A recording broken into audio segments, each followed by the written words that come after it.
మిథున బర్త్డే పార్టీకి మహాలక్ష్మి వాళ్ళ ఫ్యామిలీ మొత్తం కూడా ముఖర్జీ వాళ్ళ ఇంటికి వస్తారు.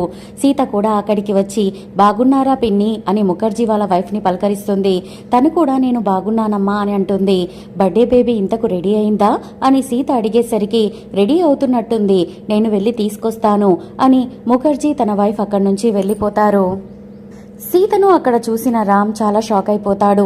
తనకు సీత అక్కడికి రావడం ఇష్టం ఉండదు. దాంతో రామ్ కోపంగా సీతను చూసేసి అక్కడి నుంచి వేరే రూమ్లోకి వెళ్ళి గోడని పట్టుకుని ఆలోచిస్తూ ఉంటాడు. సీత మెల్లగా వెనకాలే వెళ్ళి రామ్ని గట్టిగా పట్టుకుంటుంది. నువ్వా సీత, వదులు, నన్నొదులు అని కోపంగా అంటాడు.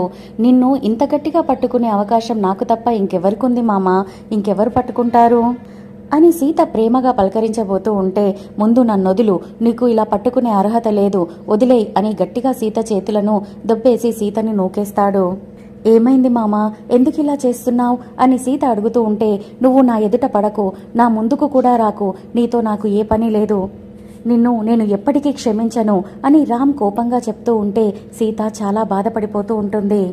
మరి ముఖర్జీ ఇంట సీత మిథున ఇద్దరు ఒకరే అని తేలుతుందా, లేక ముఖర్జీ వాళ్ళ డాటర్ మిథున కూడా సేమ్ సీతలాగే ఉంటుందా, వీళ్ళిద్దరూ కమల పిల్లలై ఉంటారా?